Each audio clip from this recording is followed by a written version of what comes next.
The purpose of telling this story is not to insult any particular religion or to sell a particular fairy tale.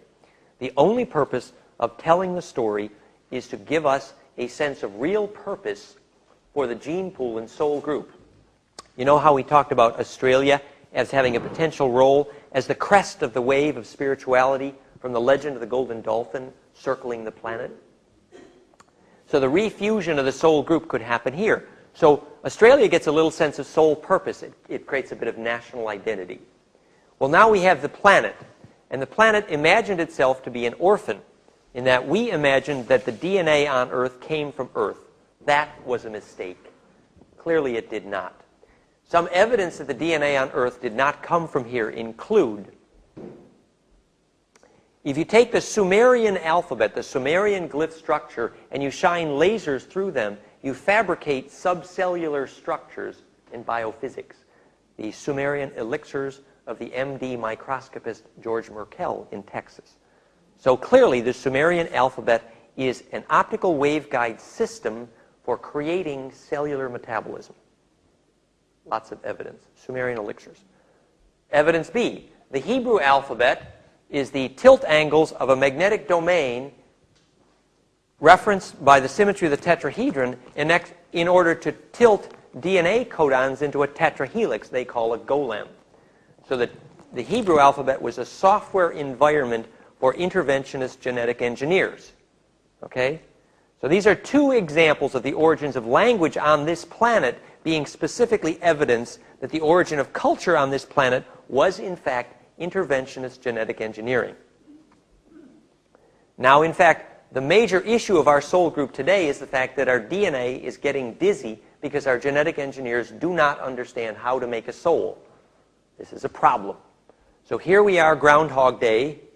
You know, it's like all coming back on us again. Our ancestors hacked up DNA, and that fractionation of their soul group, we're the result of their dream, right? And now we're repeating their mistake. So history condemns those who do not understand history are condemned to repeat it. So here we are. We must understand the extraterrestrial origins of the DNA here and what the yearning was. And that's what this story is about. Okay. Once upon a time, there were two families of angels. We'll call them the Ophanim and the Seraphim. They said that they chose 1,254 star systems to cast a cat's cradle shadow of themselves in their image and likeness here. The physics of astrology is that the angular arrival of a capacitance wave is how you measure gravity. And so, in fact, the self-similarity of the solar system with respect to the array of those stars created literally a body in their image and likeness. A practical way to measure that is the self-similarity of the Earth's electrical field, which made more gold here than most planets, because gold only happens where ley lines cross in a fractal, and it made the DNA able to become self-aware here more quickly. The more fractal you are, the more able you're able to unpack awareness. So the solar system had a lot of value according to real estate, location, location, and location. We was fractal. Well, what happened was the Andromedans said, well, why did you deposit those interventionist Alpha Draconis Dracos in our galactic sector since they were so much trouble? And the answer was, the Ophanim and the Seraphim angels had a conversation about designing a gene pool that could be the solution to the angelic dilemma, which was how to fabricate star births with higher leverage, which is angel birth, and literally how to create a level of psychokinesis, literally power, that hasn't existed in gene pools before. And they did this, what they did is they selected a galaxy a long way from downtown and inserted a gene pool which was able to have enough survival urge to be able to make it in such a hostile environment. And that's the group that went to Alpha Draconis. And the group who said they put them there were called the Patal, P-A-A-T-A-A-L, from which comes our word Ptah, P-T-A-H, and pterodactyl. Okay? And the Patal were said to be 11th dimensional beings, and you can think of them as bird tribe. And I believe that that story is related that the continuous the continuous family of these gene pools was later described. You have the Ophanim, is the Christian word. You have the bird tribe, is the Iroquois word. And you have the Adawi, is the Cherokee word. And you have the Valnapa, which is the Adnyamathanha native Australians word, return of the bird tribes, which are the winged ones. And then over on this side, you have the Seraphim. And the Seraphim eventually became the lineage of Mag. And the Seraphim became the Uru part of what was later called Nibiru. Right, Aru, exactly. Uru means dragon or snake or serpent. The snake gods. Okay, and these, the bird tribe, were called Ebi, from Ibis and Iberia, and Geul, which was bird tribe. And when you do the crossing over of these two bloodlines, you get Ebi, Uru, which becomes the word Nibiru and Hebrew.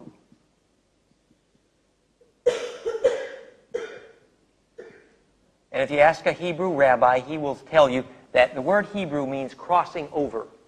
Okay, and in fact, on the Uru side, you had a well-developed reptilian brain stem, which was very juicy and useful.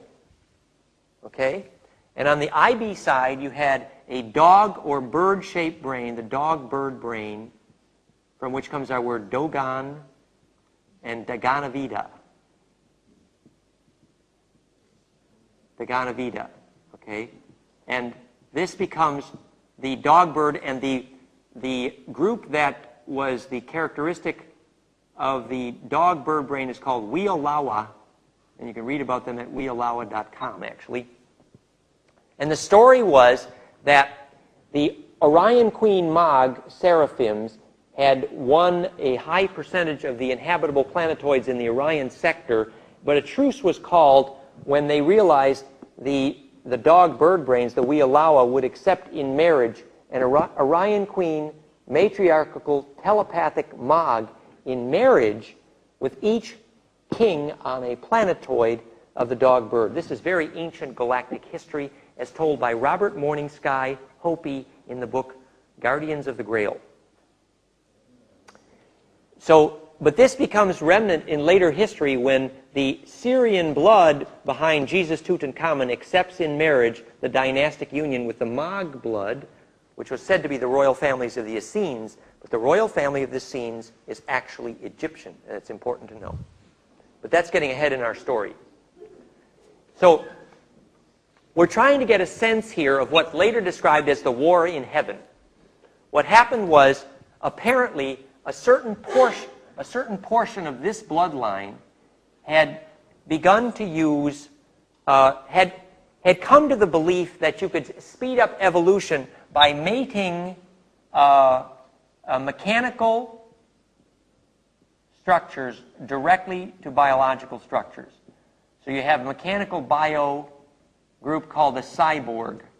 And the Borgs from the Star Trek series have a great historical meaning in the Orion Wars, I believe. And the mechanical biostructures created a fierce survivalistic telepathic group. And they miscalculated how survivalistic and telepathic this group would become, and eventually they rather took over the Orion sector.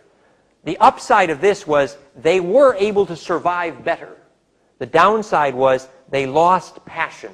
They lost glandular passion.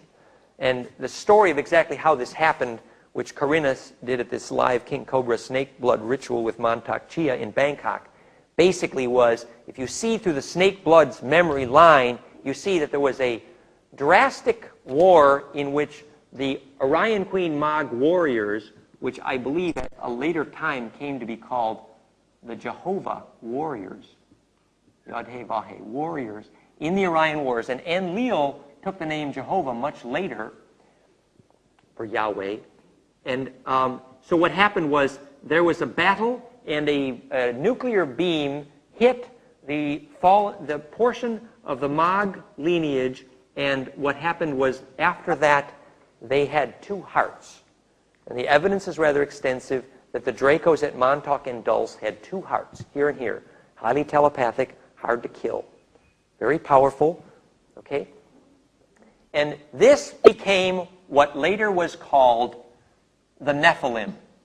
This is the important word here, Nephilim, which is well referred to in Bible and correctly described as the fallen ones, the ones who lost implosion in their DNA and all of the psychokinesis and ensoulment that went with it. So the loss of implosion and ensoulment in DNA became not the whole seraphim bloodline, but just a branch, a small part of that bloodline fell.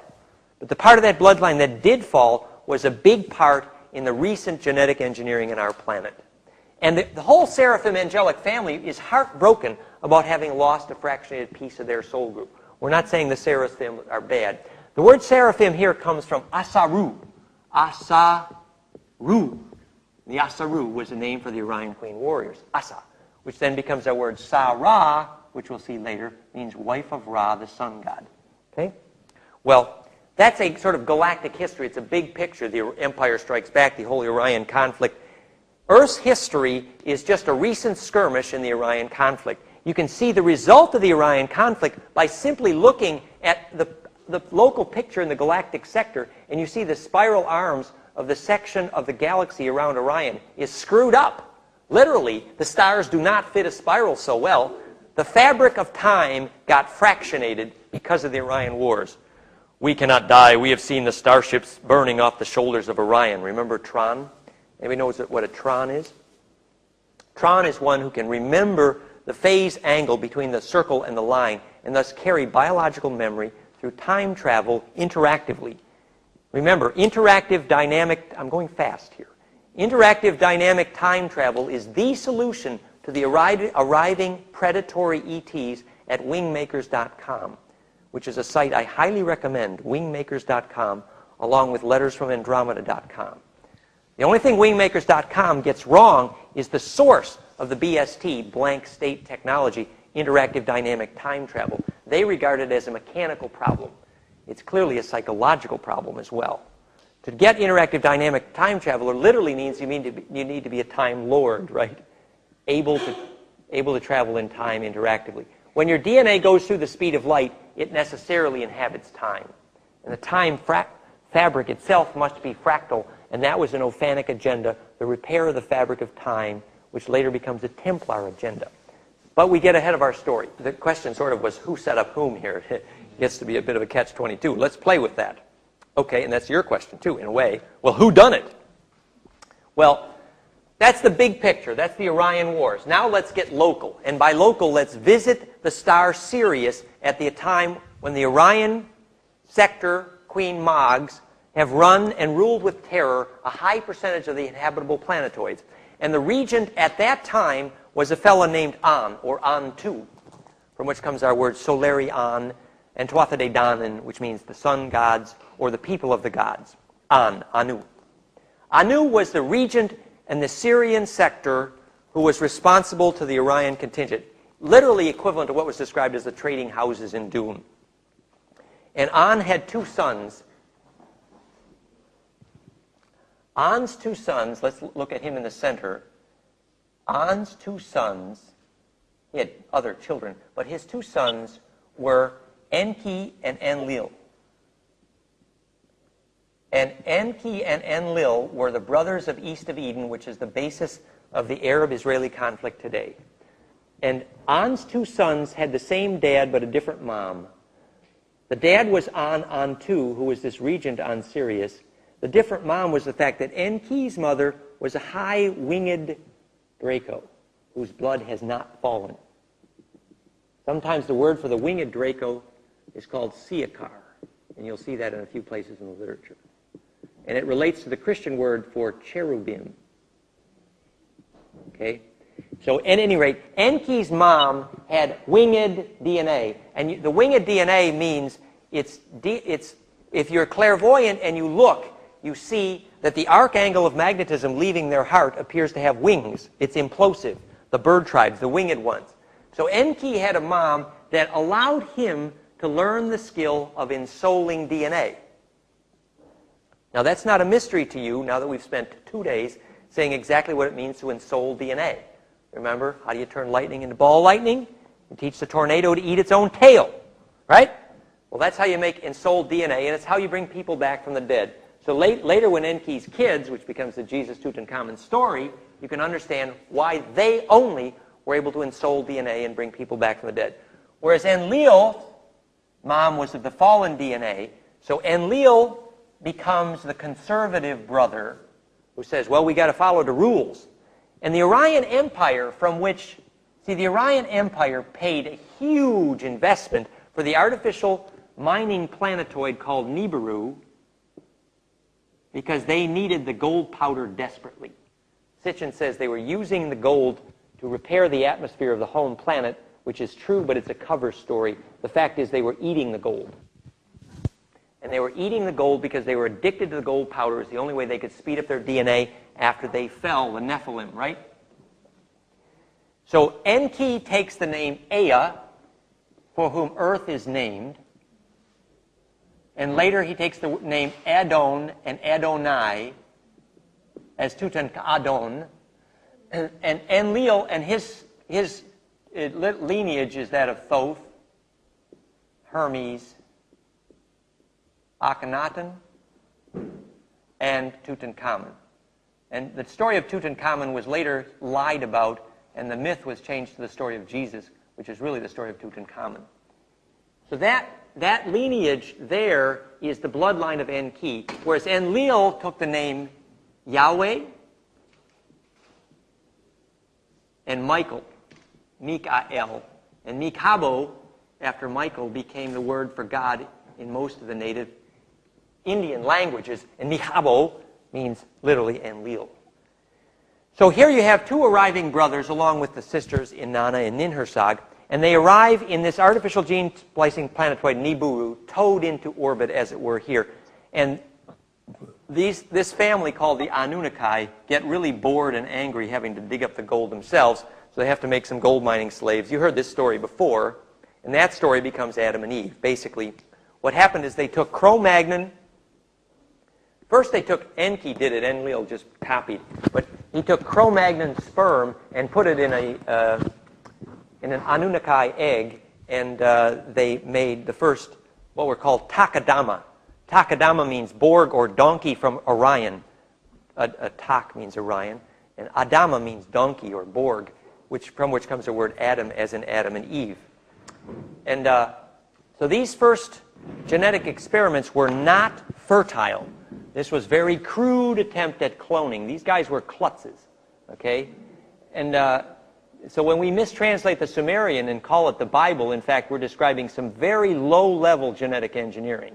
It ain't anything to be proud of, and they're not proud of it today, I assure you.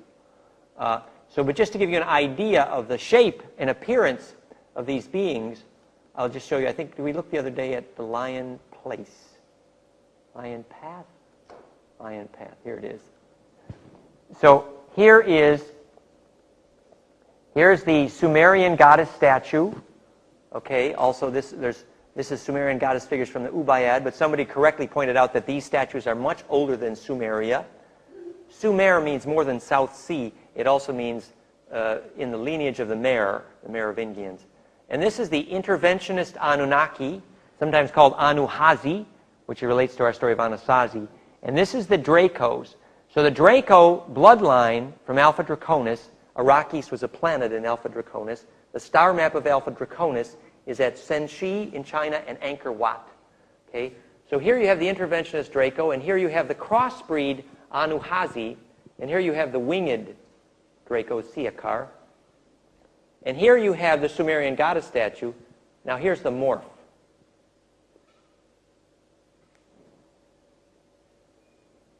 Okay. So here is straight out of the drawings of actual witnesses at Montauk and Dulce and elsewhere of the Alpha Draconis. This is from Anna Hayes' book, Voyagers. So I'm just giving you an idea that what came to later be called God were literally medium-grade interventionist reptile klutz genetic engineers. I'm sorry, but that's my opinion. Maybe you're not interested in my opinion, but it is my opinion. But it's not all of an insult to the origin of our gene pool here. I'm going to hit stop, close this. Why don't you turn the lights back on here? Well, let's go back to the blackboard, okay? So what's happening here is that Enki and Enlil then realize they need a fertile lineage of these Takadama, these genetic experiment. And what they do is they put a Cro-Magnon egg inside an Anunnaki female and use an Anunnaki sperm. And this is the bullet in the furnace. This is the moment at which Enki, Ea, disobeys the Orion laws about what you can and cannot do with DNA. This is a crime punishable by death. He's literally putting the bullet in the furnace because he uses his own DNA. He uses his own sperm. Because when the Orion Queen said you could do some genetic experiments here, they very clearly said cross, not branch. X chromosome, Y chromosome. X chromosome could receive a sperm, but Y chromosome couldn't give one because they knew how to fractionate a gene pool. The female could enfold, but if the male gave sperm, then the gene pool would fractionate. So this was the rule. But Enki, Ea, An, they were angry in the Orion Wars because the Syrians were stepped on and ruled with terror by these Orion Queen Mogs, which is where the fear of women came from on this planet. This was a matriarchy originally. Remember, this is a huge old story. We're telling only a tiny piece of the story. So Enki uses his sperm, and that's why he's called Ptah, P-T-A-H, from Patau. The story was that Sarah, Asa-Ra, wife of Ra, the sun god, and Sarah, coming from Ur was a city in Mesopotamia, so the story is not of one person. That story is a story of a family lineage.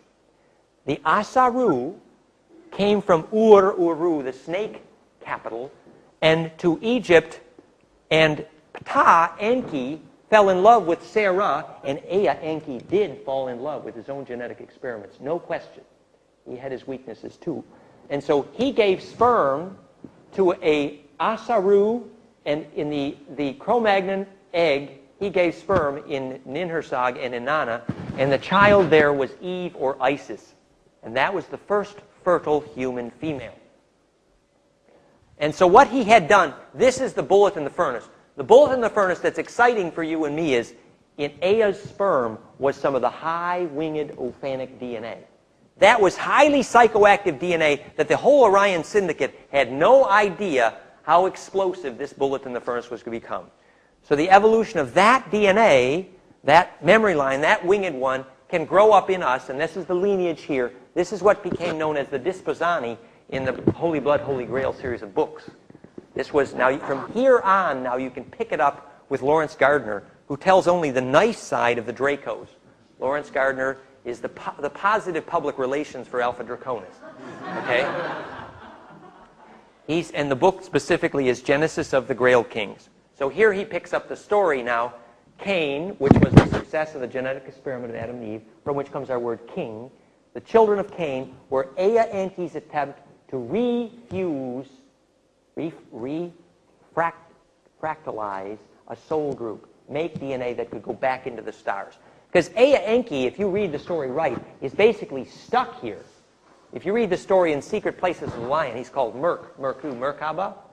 Ea Enki is Merk in Secret Places of the Lion, he's Muad'Dib in Dune, and he's Luke Skywalker in Star Wars. And in fact, Luke Skywalker wakes up to find that Dad is half machine. Darth Vader, right?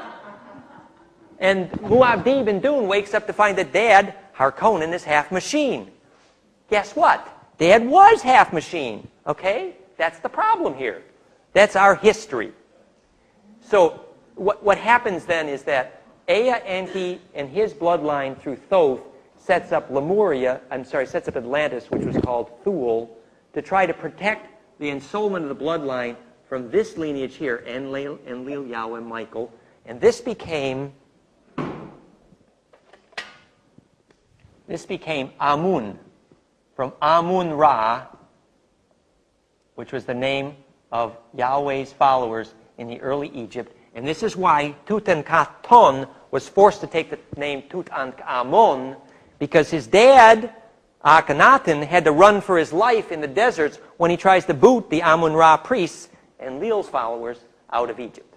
And so when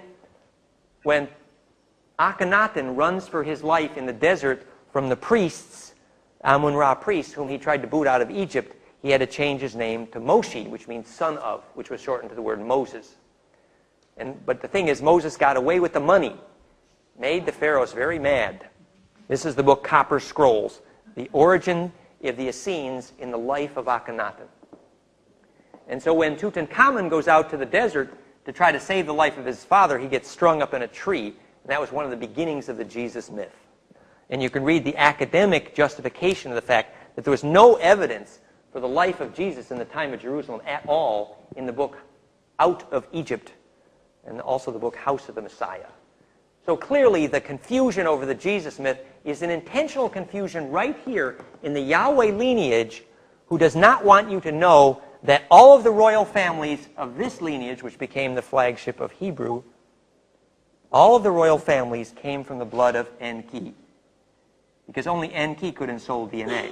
So Abraham, and Sarah had the children, Joseph and Benjamin, the second generation. And the house of Benjamin was the houseland of Magdalene, and the house of Joseph was the house of Tutankhamun. This was Yusuf, actually, which became the house of Tutankhamun, which was later called Jesus.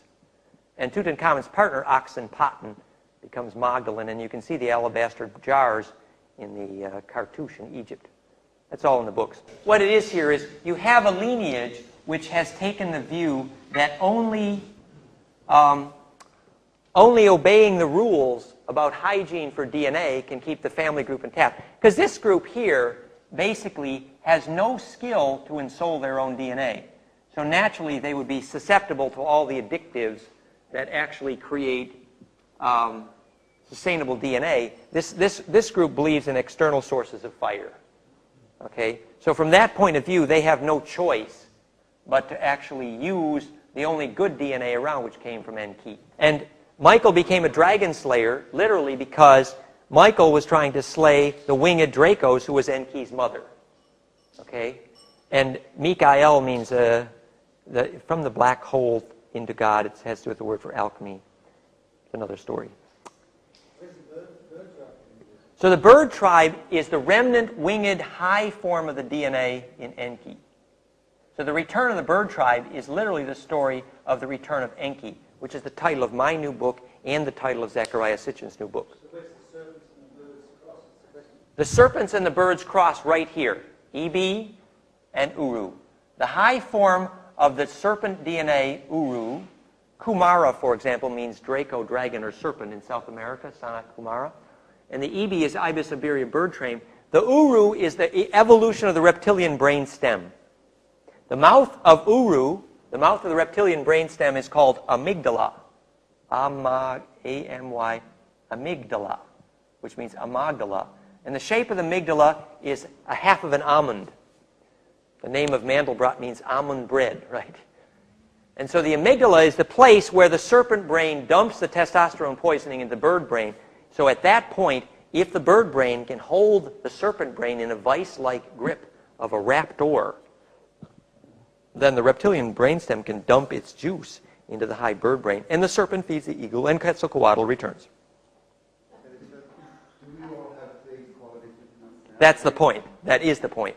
That's the only point. We have these qualities within us. We have met and encountered the enemy, and it is us, said Pogo, right?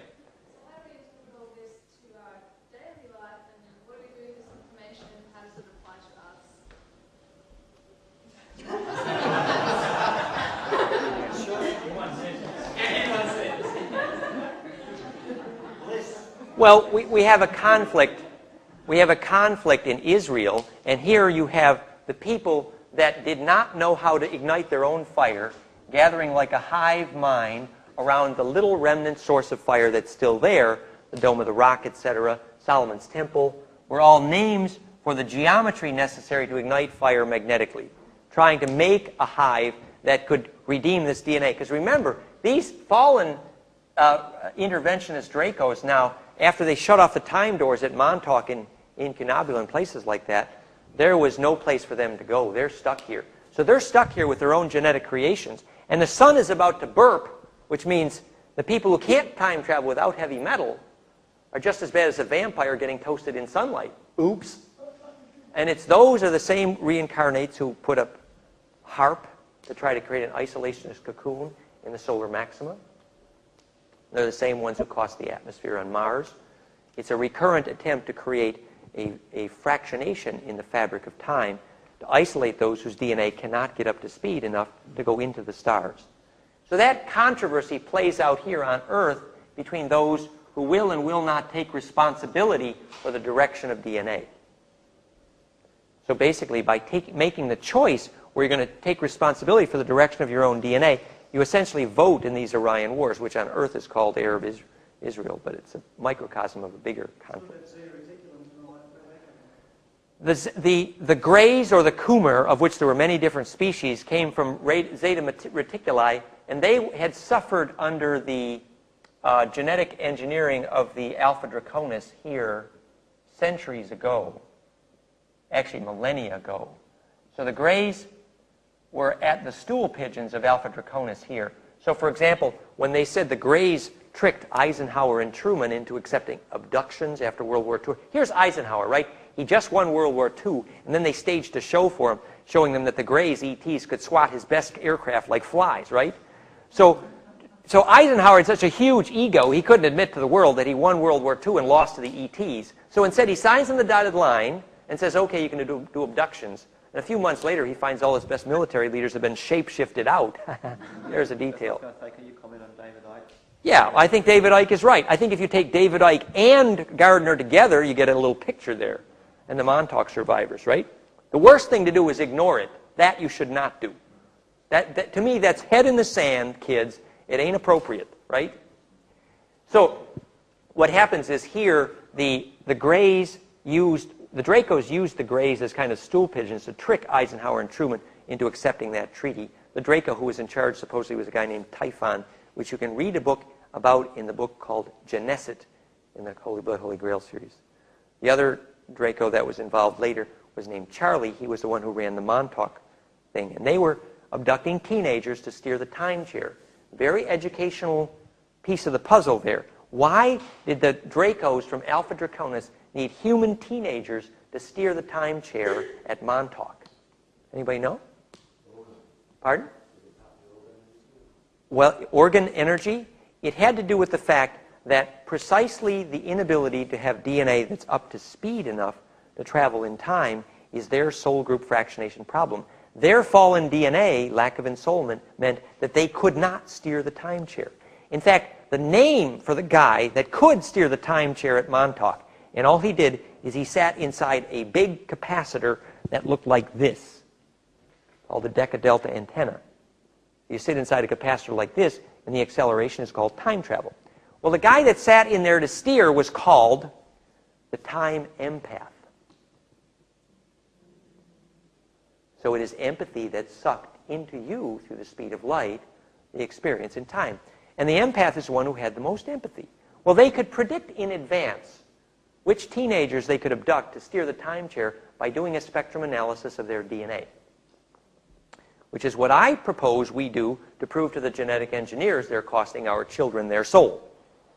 And that spectrum analysis was called a boson 7 frequency signature, which was a log function of 7 in the braiding algorithm of the DNA that indicated the high gene for bliss.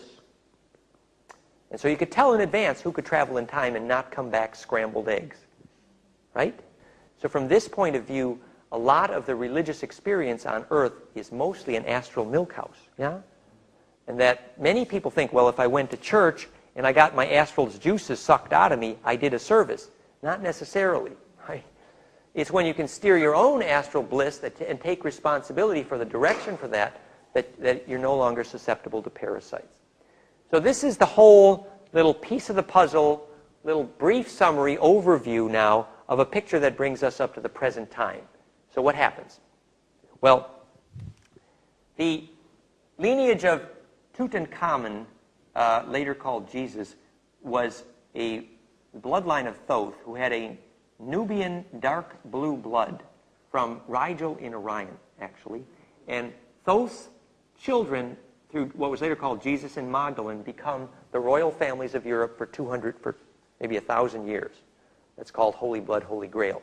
So in effect, this Alpha Draconis family is breeding our royal families like we were show dogs for 2,000 years, right?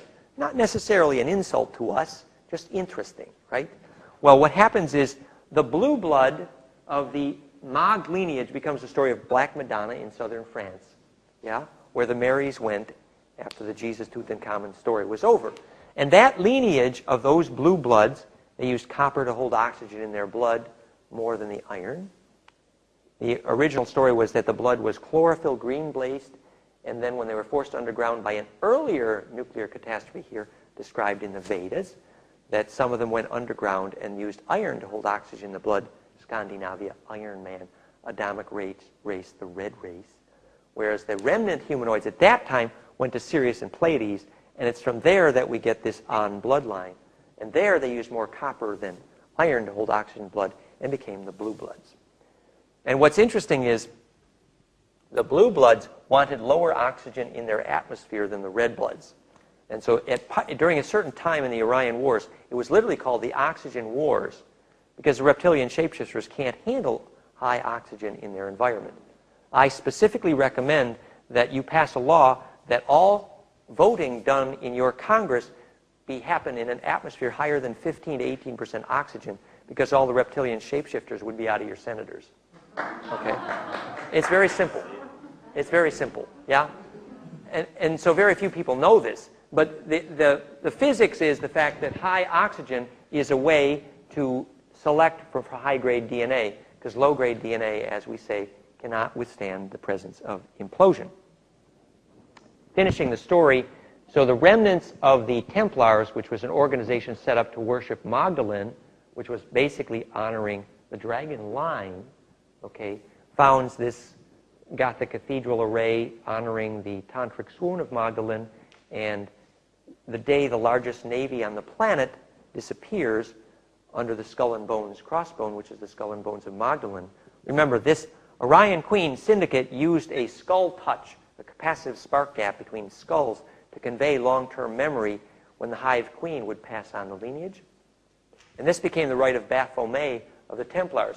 Well, the Skull and Bones Navy was the largest on the planet, and they had invented, quote-unquote, insurance and banking on this planet. Whereas, in fact, the Mag Orion contingent had used insurance and banking. This contingent had used insurance and banking to parasitize hundreds of planets. It wasn't invented on Earth at all. The point is that the Skull and Bones Navy, the largest on the planet, that invented insurance and banking, which paid for the Gothic cathedrals, did the same activity then under the pirates' flagship, the same Skull and Bones. And if you give insurance and banking bad public relations, it's called piracy and extortion. But it's the same activity, or the industry of fear in that sense, right? So this then becomes the story of Holy Grail across the Atlantic, origin of navigating by the stars, and the final book, Pandora's Box, which is how the children of Magdalene and Jesus, Tutankhamun, Oxenpaten become the royal families of England, France, and Russia. And the royal family of England, then after Louis XV, comes to America under the name Daniel Paisseur, settles at the tailbone of the Eagle, finances the railroad cartel, and becomes the Rockefellers. There's several hundred pages of documentation. And of course, the railroad cartel would be a way you could create hive mind because you'd short out magnetic lines. And the Archons was a name for the winged on, Archon, which became the word Arkansas, and Ozarks were literally the Ozark Mountains. And the Archons at Arkansas, the Rockefellers there, was the bloodline, the illegitimate son of Winthrop Rockefeller, which is the story of Clinton, I believe. And you see the story kind of come up into the present. So the Skull and Bones of that was the CIA were always, in the case of the pirates and the Templars, were always concerned with the drug cartel because it was regulating access to the corridors of psychokinesis in the magnetic wormholes of the planet. So this origin of the CIA with the Skull and Bones and the drug cartel, you get the kind of a picture here that there's an interventionist agenda that begins to fall apart at the moment you realize that only high-quality DNA can survive compression. So now with the onset of the solar maxima, there's a ring-pass knot here. The end of the story is that between now and 2012, with lots of fire, even 2004, 2006, you have the solar maxima, the rapture we've been discussing. And that experience is a compression wave that essentially tests DNA for compressibility. And the survival of that compression, similar to surviving death, occurs to those who get the hygiene necessary to achieve charge density. Remember, charge density and non-destructive compression are identical. So the act of preparing to die is the same as the activity of preparing for the solar maxima. If the magnetism in your backyard is not fractal, then under the conditions of compression, it will generate heat. So cities whose magnetic lines are not fractal will generate so much heat that the people will go rapidly insane in them. And so this process of preparing for compression is an appropriate way to find out what elements of the gene pools have star-inhabiting capabilities and thus are able to be saved or harvested or really graduate into star-inhabiting. And so that's the kind of suggestion here, is that here's a little, obviously, remember I said, I was about to tell you a fairy tale. I'm not trying to sell you the fairy tale. I don't care if you're even interested in the fairy tale. It's fun. What does matter is if you accept the homework. The homework is to take responsibility for the direction of your bliss juices with the acknowledgement that this is a solution not just to a galactic controversy, but the solution to star inhabiting and the evolution of gene pools in general. There are many stories from several sources that the interventionist ETs have told. The non-interventionist ET families in general are divided, and most people agree on this, from Prism of Lara to Morning Sky to Sitchin, whatever, that the ET families can be divided into the interventionists and the non-interventionists. The non-interventionists are ones who believe that indigenous gene pools must be set free if they're ever to evolve. And the non-interventionist gene pools supposedly include Sirius A, Andromeda, Procyon Tau Ceti, and some of the Cassiopean story. The interventionists include Alpha Draconis, Sirius B, Rigelians to some extent, and others. Summary of that at lettersfromandromeda.com. So which groups were responsible for trying to prop up our ecosystem? But they do say repeatedly that they've sort of passed a law that the interventionist ETs will be essentially kicked out of here by the galactic government within a few years. And so the present conflict, which is predicted we're going to see a major upwelling of in global trauma within months, because this is the last stand of those interventionist ETs who are trying to make their last gasp at having control of the genetic library here. I do think loss of individual freedom is a major catastrophe to the possibility of bliss, and setting people free is the opposite of everything is under control, we have a plan for everything. Okay, that mentality, like in the European Union now, it's illegal to have one employee pick up a cement block. It's against the law. They have planned everything. You must have two. So you can't fart without a permit, right? So this is a planet on which freedom is no longer possible. And that is something to rebel against, in my view. And I'm here. A story I thought I'd begin with, for fun, was when we came out here, Noah, what did Noah say about the dude? Oh, we're walking in the dewdrops, and it had the starlight on it all night, so we absorb it into our skin, all this starlight. That would really, it's perfect for the theme of the day, because does anybody know the alchemical function of dew, D-E-W, what it's used for in alchemy? It has a very specific... Rabbits like it. Rabbits like it, yeah. Must do them for that. Well, my initials are D-E-W, so I get a little defensive on this. Somebody says we don't want any dew around here. Automatic bad reaction. Yeah, dew, drop in, you know, right? Walk on the dew. Yeah, you don't like getting walked on? Is anybody familiar with the starlight elixirs from Hilarion, Pegasus Press? Mm-hmm. So they focus starlight into ordered water, and then they use that water to drink the memory of the civilization on that star and the effect of that star on the Earth. And they literally focus the starlight through a telescope into that water, and the water absorbs the electral geometry of that star. And the book, Starlight Elixirs, is a review of the psychological evolution of hundreds of star systems. So, in fact, it's quite clear that whenever you get a nice spherical little capacitor, like a dewdrop, I have a way of selecting and focusing starlight. Well, you're probably not familiar with the work of Greg Hodowanik and Bill Ramsey, but it's rather famous in psychotronic circles, where they showed that what's called a passive nonlinear dielectric capacitor, it's basically the same kind of capacitor you see in there when I take hemp fibers to measure life force. And when it's seated in a place which is magnetically pristine, and they just use something called a rust track recorder to make a graph of the change in output charge of that capacitor over time. Nothing is triggering it except gravity. And these devices, the rust track recorders, if you ever saw the plots from these things, when Jupiter squares Saturn, it's amazing. Okay, and so there's a whole series of literature about this, which is effectively that a better way to watch stars is through capacitors than telescopes. And the CIA does not want you to know that capacitance can be focused like a lens, because that would mean all the investment in hiding a stealth aircraft to be wasted. But the fact is, charge can be focused like a lens, and that's what gravity does. And through hemp? Well, any biological capacitor.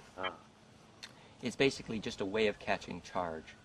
So here you have this model. First of all, Hodowanik and Ramsey showed that the charge density moves literally measurably faster than the speed of light. So when you had these stellar explosions, and there's charts showing it, where a telescope has to wait 3 days for the light to get here, the capacitor didn't wait. No. And all these astrological events, then astronomic events, were mapped with charge, right? So this is the Hodowanik-Ramsey work. It's pretty famous in some circles. So what is this telling us about the alchemical function of dew? Yeah, see, the theme of today, actually this morning for a while, is around this question of what turns planets green. That is our little theme, our bumper sticker for some conversation here. And so in order to understand what turns planets green, what puts moss on the sphere, atmosphere, get it? Right, what gives us atmosphere, is the same thing that literally puts moss on a stone. It's called the green stone. Has anybody seen the Green Stone film in the UK? A famous book, The Green Stone, by Phil Squires and Elaine Burlock, I think. The Green Stone in UK, and they started making a movie about it. And it's a book about this stone that has all these powers. Well, in effect, the miracle of the green stone is the fact that it has enough charge to orient magnetism into life. I came out of the door at Adrian's this morning, and there was a yellow flower, and I noticed that the petals of the flower were exquisitely pentagonal. And I put my hand over the flower, and I felt a wave of radiating bliss going through my body, like I often do when I smell a flower. But I didn't smell it, I only felt the charge radiating from the flower. And I thought, somebody steered magnetism into a tornado, yeah? And somebody planted the seed of that tornado, and that's the geometry of charge that steered the water coming from the stone, which we called green. You know? It's like when we saw these slides of the tree, somebody brought the pictures of the tree that's turned in a corkscrew because the underground magnetism went in a spiral. So biological intention plants the seed here for shaping magnetism so that the planet could turn green. We talked about angelic intentions yesterday in shaping a planet that could have a gene pool that had become more self-aware than had happened in the stars in a long time. Now, the alchemical function of dew. You take this thing called the Philosopher's Stone. Anybody know what the Philosopher's Stone is made of? Magnetite? No, the Philosopher's Stone is a variation on phosphorus, I believe, isn't it? Does anybody remember? It's what do you coat the Philosopher's Stone with? A thin film of mercury. Now, mercury has the atomic mass of gold at the nuclear level, but the valence structure is different, basically. And the phosphorus and the components of the stone have the valence shape of gold, but not the nuclear geometry of gold. Now, if you got a thin film of mercury on the philosopher's stone, what would turn it to gold? First of all, you'd need something to make it into a monoatomic layer so the charge could radiate through it. If anybody's familiar with the literature, we're talking about alchemy now because it's a model for the heart of gold and what turns a planet green. The word alchemy comes from alchem. Chem, C-H-E-M, chem, is from the Egyptian. It's the original name for Egypt, and it means literally from the blackness, and it's the word for black. And alchemy then literally means from the black hole, which is our word for chemistry. So it's a way of navigating in and out of black holes. That's what alchemy is, which is literally how you get pressure through the speed of light in and out of a black hole. And gold is exquisite at doing that because the electron shell geometry is so fractal, so self-similar, so embedded. So literally, when the waves of charge are braided through gold, they're braided into a fractal, and they're able to enter and leave a black hole. This can be evidenced in modern chemistry from the literature that shows that if you take gold in a monofilament, like a thread, and if you shoot high amperage through it at the moment it crystallizes, it is a measurable superconductor. At the moment it crystallizes. So in other words, you got this gold monofilament, and you shoot high amperage through it just when it's going from the liquid to the crystal state. The high amperage persuades the molecular array to orient in perfect fractal array. You can model superconductivity by taking the Bucky-Fuller vector flexor and jitterbugging it from Icasa to cube octa, which is literally what molecules do to become a superconductor. And why are they a superconductor? Because when they assume the Icasa dodeca symmetry, the blue model in there, electrical interference goes to zero because there's an implosive way through the center called access to the black hole, alchemy, because the waves can add and multiply in that spin path. So if you take this gold monofilament and you measure that the electromagnetism can be conducted with zero resistance through it, high amperage, zero resistance, and also it is measurably superluminal. You can take that gold monofilament and you can weld one end of it to a DNA helix, and it'll do the same thing. This was presented at the first International Symposium on Nonlinear Energy Device Technologies, Hathaway and... So wait a minute, you can weld that to DNA? That's what they're telling us. What? Gold monofilament can be welded to the end of a DNA filament. Welded in the sense of a fusion generated by heat. That they'll phase lock. Wow. So we have a bulb. So, well, what we have is an understanding. You know, we can get into the politics of welding, you know, mechanical structures to biological structures and where the board came from. And it's an interesting conversation. But you can see where our ancestors, when they lost the ability to spin DNA for themselves, they started using gold. So now, let's get back to the alchemical function of dew. So what you have with dew is you have an evoked potential, a charge envelope, which has stored exquisite fractal symmetry. Because the reason the Earth is fertile for consciousness and gold is because it's fractally arranged with respect to the geometry of stars. That's how our story began yesterday. 1,254 star systems, angelic bodies, cast a cat's cradle shadow of themselves in their own image and likeness. So in effect, what the dewdrop, by storing the angle of the position of each star at the moment of birth. The physics of astrology goes like this. Supposing you were a silicon dioxide and you were about to go from the liquid to crystal state. In the liquid state, at the certain moment, you phase lock and make a bond, and then you're called quartz, right? Now, one time I went to this lab in Carlisle, Pennsylvania, where they're making quartz crystal oscillators. Now, we're trying to understand the physics of astrology and birth here. Making or growing? They were growing. Right. So they'd take a wafer of quartz crystal, and they'd stick it in a large cooking pot, and they'd cook what they called lumber, which were these quartz crystal rods this long, incredibly pure and clean looking, very gorgeous. And when you'd hold them, you'd think, oh, is this a spiritual crystal? And you know what they felt like? Somebody said, they feel like pâté foie goose liver, where the goose has been stuffed. mechanically. Yeah. Now, what is the physics? The physics is that the bonds have grown at a rate which did not allow them to collect the charge radiance geometry of the positions of stars in proper time. So here's how it works. This will help you understand why the moment of birth, actually it's the moment of first breath, is that when the liquid is wandering around looking for a place to depose itself at the deposition plane of the crystal, there's a moment when the liquid says, oh, if I orient myself just so, then I can phase lock, ionic, covalent, such that the electron shell's wave can dance where the one wave coming from one end perfectly meets the wave coming from the other end, and that phase lock is called bonding. All bonding is phase locking, whether ionic or covalent. The difference between ionic and covalent bond is whether the wavelength is a short wave or a long wave. Does anybody know which is which? Ionic short, covalent long. Covalent means the electron shell level. Ionic means, which is more shared molecularly. Ionic is at the individual ion level, which is the atomic level.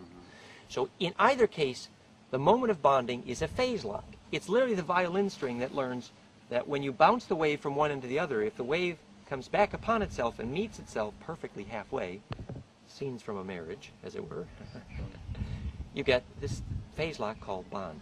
Now, where in there would there be room for the physics of astrology?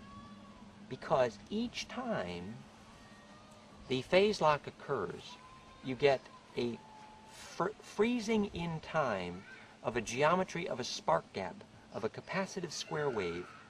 So the frequency signature of that one individual bond, because it could be an infinite Fourier series, could have an infinite number of sine waves of charge that met at that one place at the moment the bond was born. So in effect, what you have is a three-dimensional mapping, because remember, astrology is traveling as a capacitive wave. At the moment of the birth of the bond, the liquid molecule gets steered into the bond because of the ambient charge, called astrology. So remember when Bill Tiller said, oh, it's not Kirlian photography, it's not a miracle, it's a capacitor. It is a miracle, and it's a capacitor. That's the point. And it's faster than the speed of light. Exactly. So it's all held in water that has memory. That moment of that bond. So the infinite Fourier series of the moment of the birth of that bond is a map, is a three-dimensional harmonic analysis map of where all the stars were at the moment of the birth of that bond. Wow, all that in one dewdrop. In one dewdrop. And so then the quartz lumber that was grown in the laboratory, because the number of stars that agreed to form those bonds were artificially, mechanically pressurized, the bond geometry did not hold enough contiguous star memory. And where does the role of biological intent come in the role of the formation of the bond? So I was making this film with Don Lorimer, who's called Mr. Magnets. The film was called Magnets and Healing. And at the end of making the film, Don Lorimer said to me, well, there's one secret we're not going to tell him. So we go through this whole gig about neodymium boron magnets, and they had this intense magnetic flux densities, and you put the positive end on your thymus and it triggers, put the negative end on your toothache and the pain is dissipated. Okay, you understand the physics now very well. The negative end of the magnet is flux diverging. If you diverge magnetic flux, it diffuses a tension, and thus the pain is reduced in your toothache. But it's also true that the healing rate slows down. Okay? Whereas if you take the positive end of the magnet, it is magnetically converging, which is then focusing attention, and the intensity of the pain goes up. That's homeopathic. The homeopathic brags about causing the symptoms to come to focus. So that's the physics of the positive and negative magnet. Well, we're done making this film about magnets and healing. And remember, the conclusion that we kind of draw is that you can use them for short-term allopathic reasons, certain stress, etc. But long-term use may not be empowering unless you do the psychological work to make the magnetism for yourself. Yeah? And the real goal of eating a magnetic field is if the information embedded in the flux density is in phase with the Mother Earth. So like the Tesla watch makes 8 hertz, but it's a pacifier with no milk, you know? The same thing with the magnetic field. It doesn't hold the real Earth's phase velocity in it. So the secret at the end of the film that Don Lorimer said, we're not going to tell anybody, is he says, if you pass a strong spiritual intention at the moment you're creating the magnet, to answer your question, you actually steer the effect of that magnetism throughout its effective life. Exactly. My approach has been, when I walk into an audience of physicists, which I actually frequently do, my first question usually is, who here has had a bliss experience? Yeah? And the ones who have had a bliss experience and can talk about it are the ones that are invited to stay. Yeah? And the ones who have not really don't need a language to talk about bliss because it's not part of their life yet. Right? But fortunately, the majority of them really. So, Jane? Just a little anecdote. I lived with Aborigines for a couple of years, and when someone is not physically sick but psychologically disturbed for whatever reason, the elder would, with their instruction, lick the dewdrops. Dewdrop in, yes. So what is it, how does a dewdrop hold the key to how planets are turned green? Because effectively, the angelic bodies of the stars are making a map of magnetism by using charge to steer it, and that's creating the seed of symmetry, which then unpacks as green-making power. Could you say that again, Art? So, in other words, the angles of all the stars are storing a map to self-reference, self-embedding fractality by steering charge at the planet called astrology. And that capacitive geometry plants the seed of symmetry to then steer magnetism into self-similarity, which we call life force. So in effect, now let's look at a stone and what enables a stone to turn green, literally. Wouldn't any planet that has water be capable of having storing that energy in the water? No. No. Here's what you just said there. In the dewdrop, is that what we call, or is referred to by most people as the memory of the water? Well, the memory of the water is its ability to store a charged geometry. That memory is enacted in its ionic and covalent bond structure, which in case of colloidal bonds is braided, and also in what's called the laminar coherence of the foldedness of the layers, which can be measured with light scattering tools, also surface tension and seed germination and specific gravity measures. So all of these tools are telling us that water is a way to store coherence capacitively, molecularly, ionically, in terms of macromolecular braiding. So at many different wavelengths, water is the perfect feminine receptor. That's why water so quickly picks up the shape of the geometry of the electron shells of what it's next to, particularly and more powerfully if what it's next to is a thin film. So if water's in a thin film state, or if it's next to a thin film, like a thin film of gold is magical for water, and a thin film of mercury, a thin film of aluminum is absolutely fatal to the water. Okay? What's the thinness? What's the point of the thin? Because when the metal, in the case of the thin film metals, is in the monoatomic layer state, the charge conductivity is mostly a surface phenomena. So monofilament and monoatomic layers are frequently used for superconductive experiments. And the conductivity is a surface phenomena. Why? When you're sending an electron from here to there down a wire, okay, it's not like a row of ping pong balls bounced into each other down the wire. It's a wave traveled along the surface. It's a surface phenomena. But in a sense, all of biology is a surface phenomena. The brain is an example of the nerves trying to create maximization of folded surface. The more folded surface, the more memory. Is that why water has such a capacity for memory? That's one way of talking about it. Yeah. Its ability to store foldedness, Yeah. both capacitively and molecularly. But is there anything better than water for volume of memory? Well, when water is in the presence of a trace mineral bond, it then goes more to that tightrope between liquid and crystal. If the cells are too watery, in a sense you call it AIDS. If the cells are too hard, you call it cancer. Biology exists because there is a tightrope between liquid and crystal. And on that tightrope, you get the benefits of both worlds. You get charge distribution, and you get stable storage of memory. And water's ability to change between those states is... Right. And that's why in the transition moment is the maximum magic for adding intention. Yeah. But a crystal would be able to hold more information than a drop of water, or But more easily retrievable.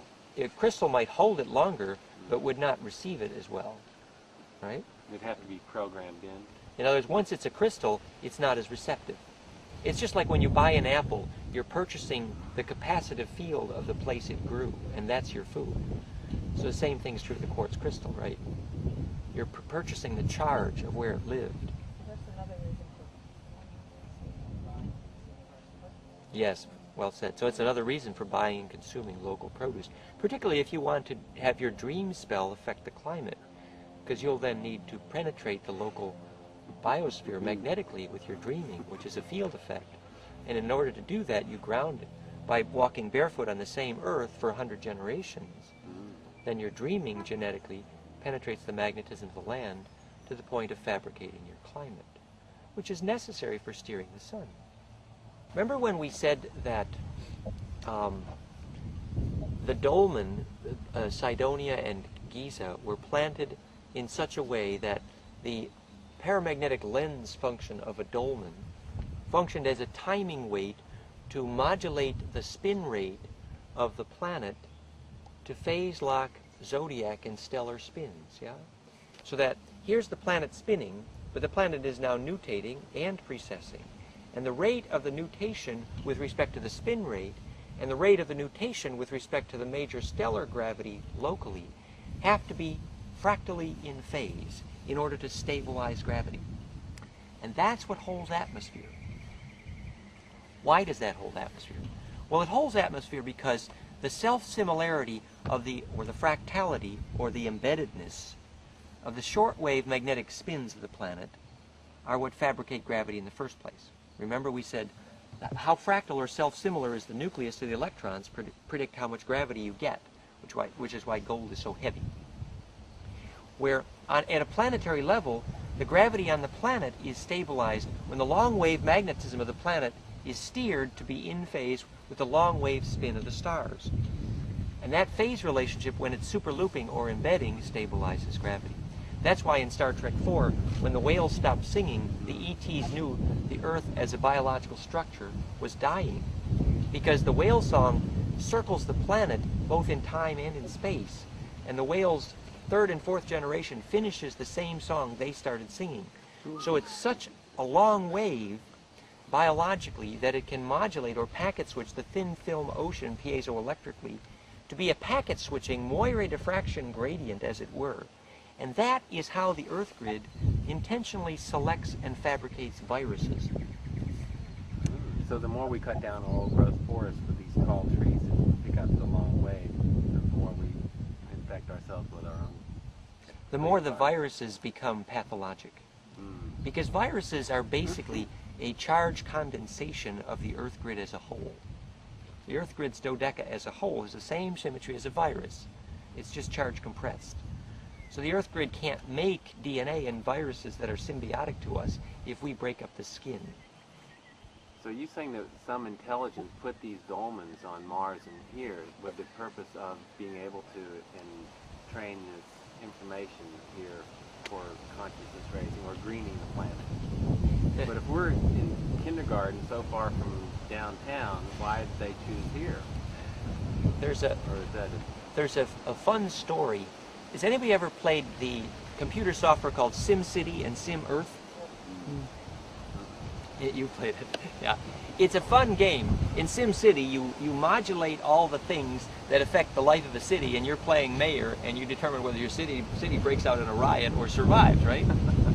Well, in SimEarth, they went to a lot of trouble to create a computer simulation of all the factors that determine whether Earth lives or dies. So, for example, in SimEarth, you can adjust the albedo rate of reflectivity of clouds to determine the percentage of heat that clouds reflect back into the atmosphere versus the Earth, and the spin rate, and the O2 rate, and the carbon rate, and the number of dinosaurs you plant, and how many tectonic plates you have. I mean, you can adjust anything And the whole thing just quivers when you adjust anything, and you look to see, did life get born, right? It's a very cool, I recommend it, Sim Earth, lovely thing. Well, a gentleman named Lovelock, who wrote the book The Gaia Hypothesis, wrote the part of the software for Sim Earth that modeled in mathematics the effect of placing dolmen on planets. So now here you are in a software environment, the latest high-tech science, with Lovelock, who wrote the Gaia Hypothesis, writing the code which controls what happens when you put a dolmen on your planet in this computer modeling environment. Now you know what the software does?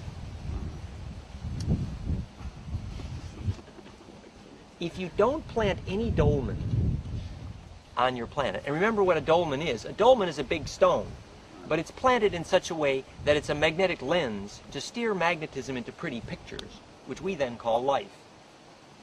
So if you steer your magnetism into pretty pictures with dolmen, it's like tuning timing weights to make rose petal patterns out of the magnetism on planets, to make them green. Well, in the code that Lovelock wrote, if you don't plant any dolmen, self-awareness occurs very slowly, if at all. But if you plant too many dolmen, self-awareness occurs a bit prematurely, and your planet is rather over-likely to burn out its resources before the gene pool gravitates to star navigating. So effectively, he said, dolmens speed up the rate of conscious evolution, but there's a risk. And the risk is essentially burnout. So the Washington Monument in Washington, D.C. might be... Well, the story there is that the Masons, following the Templar agenda, which is the Mag Orion group, basically, the Nine, if you believe the story of Puharich, had intended that Washington be the Masonic example of the place where the starseed remnant could build a body polis to create gene pools with enough bliss to redo the star inhabiting and repair the fractionated gene pool. All the king's horses, Humpty Dumpty, that story. But the story was that the Masons intentionally did not place the chief headstone in place, the Resh pillar. So Washington is a fractal without a seed crystal. That's the story. Because they knew implicitly that there was not enough pure intention yet to inhabit the fractal. Just like the cathedral's not built yet in Canberra. The seed crystal's not there. And in fact, if you look in Washington at a phenomena when you compress a fractal, if it's not fractal enough, the electrical branching structure, which is called a bush, will burn. So you get to have a near-death experience. You look at that any way you like. But so effectively, you have a situation where planets are turned green by the activity of planting magnetism in a symmetry. Now let's apply this to, there's a book called The Survival of Civilization. Anybody know it? By Haymaker and Weaver. It's basically the Bible of the remineralization people. Has anybody ever met a rock dust person? Basically, rock dust people are going around, instead of saying save the whales, they're saying save the humans, use rock dust. Okay? And effectively, the book Survival of Civilization is interesting, and it's a very important metaphor for what we're talking about what turns planets green. The essential hypothesis of the book is that the rate at which carbon builds up in the atmosphere, CO2, creates a weight imbalance which increases the rate at which water is precipitated on the poles, creating a squeeze event which causes the tectonic plates to destabilize and the pole flip. So he's saying basically, if you get too much carbon dioxide in your air, then the moisture buildup at the poles changes, and that change of mass at the poles destabilizes the planet, you get a pole shift. So he's saying this migration is where first you have a CO2 buildup, and then the poles get too heavy and then too light, and then the planet as a spinning top flips over. And he's saying that this is the motor for volcanism. Volcanism is what keeps volcanoes going. What keeps volcanoes going is change in pressure on the tectonic plates, like dumpling in a bowl of gravy. And this change of mechanical stricture there actually creates a piezoelectric force which makes volcanoes go. So the rock powder story is basically where this is at. And what is the role of the rock powder story in learning the star intention of keeping planets green? Well, the thesis of the book was that the volcanoes keep a planet green because they grind the rocks. Very simple. Now, what does the role of grinding up rocks do? Grinding up rocks makes trace minerals available to solubility in plants. And what is a trace mineral? A trace mineral is the memory of the shape of the fire of old stars. So if you have only young stars in your neighborhood, you don't get trace minerals. And therefore you don't get the complex geometries to organize water into ice 9, to go from liquid to crystal. Yes? I sell some minerals, but they're from the ocean as a result of the evaporation and the salt being removed, and then you sell all the minerals. So would that have the same? Well, what would be an interesting experiment to compare the relative rate of soluble availability to sell to plant life, which is interesting, which is why they say that rock powders that have sat underwater for a long time do not have the same degree of soluble mineral. And soluble mineral, remember, here is an old star, which is literally an old angel. So here's the old angel saying, here's a hint, geometry, geometry, geometry. Okay? And that's what a trace mineral is. Now, does anybody know why the forest, the only green trees in the Black Forest were next to the gravel roads? Because they were getting the trace minerals. And why? Because they were ground up and... So you had ground, so how is it mechanically, if you were a biophysicist and had to explain why the only trees in the Black Forest that stayed green in acid rain were the ones next to the gravel roads? The biophysics is that when the trace mineral is leached from the soil surface by the rain acidity, the pine needle, let's take the pine tree for a moment, the pine needle does not have trace mineral in the water. The trace mineral in the water of the pine needle is what teaches the water molecules to organize themselves into ice 9 because of the geometry. So the geometry of the trace mineral is the cookie cutter for molecules to arrange themselves into a nest, so that literally the water in the pine needle is more orderly than ice, literally. This is called Albert St. George's Electronic Biology and Cancer from Woods Hole Marine Biological Laboratories. Nobel laureate prize-winning work on the electrical origins of cancer based on the organizing of water to propagate what's called the triplet state electron, which is simply an electron that has so much extended family that billions of molecules can hear about that electron's story. Extended family for kids is how you make avatars, right? So orderly water allows distribution of charge. What's really happening here then, the pine needle turned brown because the cell ruptured because the water was not more orderly than ice because of the absence of trace mineral. So the geometry of the trace mineral has to find a way to radiate into water. So here's the physics. The old wives' tale says if you drink too much water when you eat, you get arthritis. What's the physics? Wash it out. The amount of acidity in digestion determines the charge, which determines the amount of mineral that can stay soluble.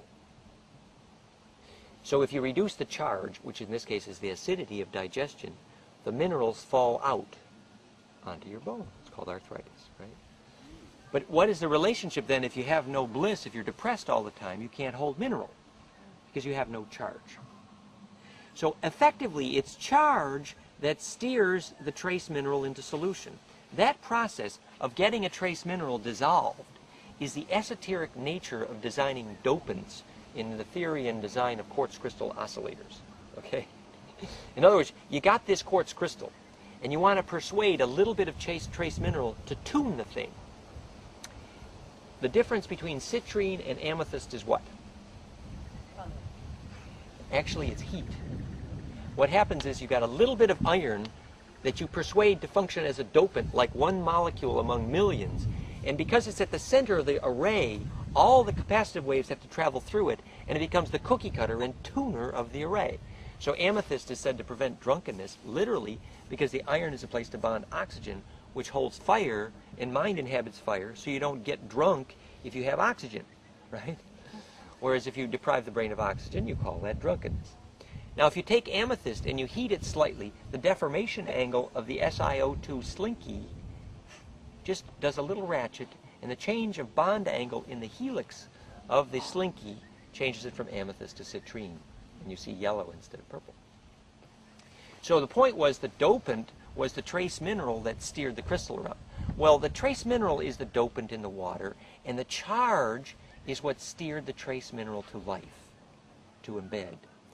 So the combination of the water plus the capacitance and the trace mineral, 3 ingredients, plus the right amount of gravity, and your planet can turn green.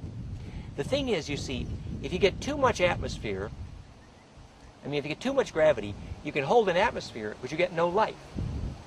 If you get too little gravity, life can't happen because you got no atmosphere. And there's another tightrope here. Planets with too much gravity, they get this heavy, ugly atmosphere, but no life. Too little gravity and your atmosphere goes away. And there's a dance, a very, very tricky little dance for modulating that amount of gravity to still have an atmosphere, but not too heavy for life. And that dance is what has to be modulated by dolmen. That's what dolmen do. The biophysics is described to some extent in the book 2/3 on the Arcturian technique of planet taming for dolmen placement. They called the pyramid the Hummer. They were planning the symmetry of charge to make biology possible, to put atmos on the sphere. Yeah? My understanding of the Montauk situation was that when Eisenhower and Truman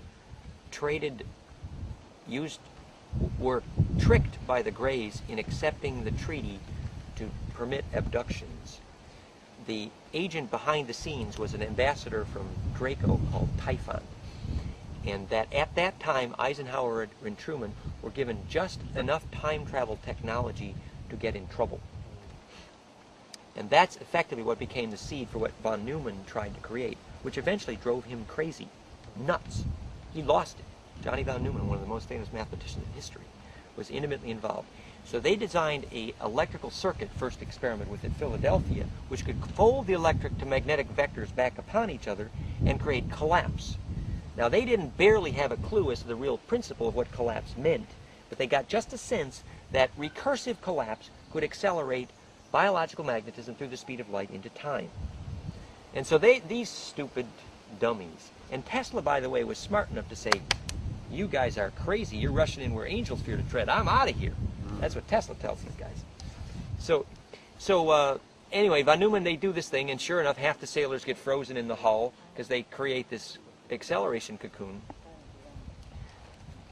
Cameraman might Yeah. Should we go inside? Yeah. So did you want to say anything more, Donna, about your experience?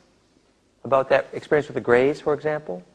I'll start from this angle. I started to write a book at work. I worked in a management job that was seasonal. I was told to bring a book to work. I decided to write. It looked like I was busy, looking a professional. I started writing a book for my children on all my experiences. Experiences with the Greys? No. Huh? My family, my travels. Oh, your travels, okay. Lived in Nepal for a couple of years, all the things I've done. And I got to the end of it, and I read back through, and there was a pattern working through.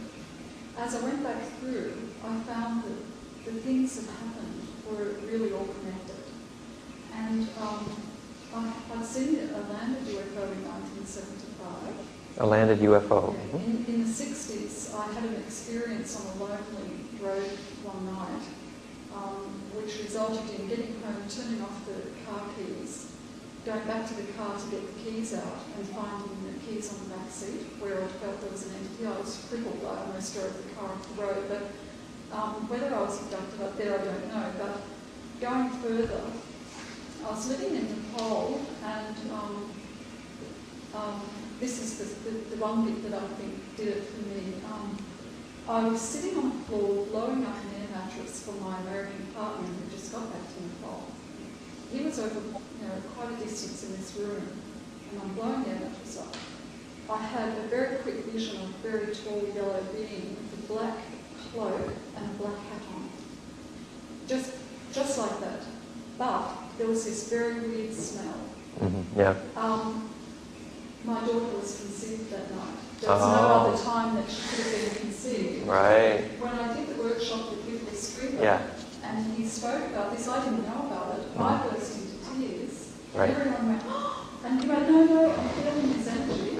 And he went, go with the smell, go with the smell. Now, how did he know there was a smell there that night? Yeah, Credo Unearthly smell. Mudwa knows the story too. That's it, Yeah. that's it.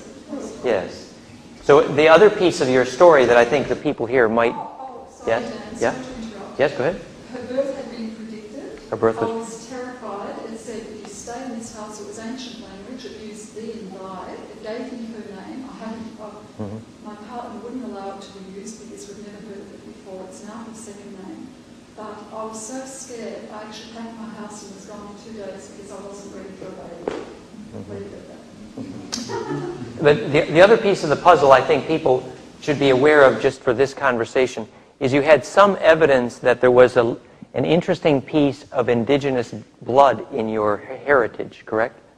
I was told that, but we haven't been able to prove it. Right. But I have tracked down an elderly relative, and he said that and even my mother said, look, she said, although they're tracking the genealogy, they cannot find an indigenous person. I remember someone saying Black Jack, and this second cousin of hers said, and he's now deceased, he said you have some Spanish Indian blood, and his wife was German. So Spanish native blood from probably the Middle Americas or I something. have no idea. Yeah. No one will come up with it, and I haven't tracked it. Because the report was that up to 90% of the women who experienced abduction-like experiences with the Greys had some indigenous or native blood. And so that's something you always check for. And why were they interested in the psychokinesis of your DNA? In a way, it's an honor, but in another way, it's something they would say maybe there was some soul negotiation beforehand and things like that. Yes? Well, I know I'm not white. Right. I have known from the earliest stage that I'm a black person in a white body. I've told my mother at the age of 8 or 54, I just know that. I don't even fit in with my siblings. So the alien mutant spore phenomena. Right. I don't know. These Right. are just my truths. Well, feeling black may be associated with Thoth's report of Nubian dark blood, which became the story of the Black Madonna, actually. And the Black Madonna was said to be black.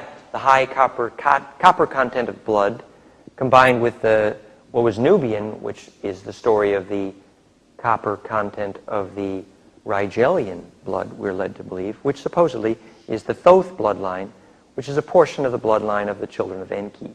Because although Enki and Enlil supposedly came from An Anunnaki with the Syrian lineage, the origins in Orion for his mother were probably Rigelian. And the Rigelians are described in detail at Montauk.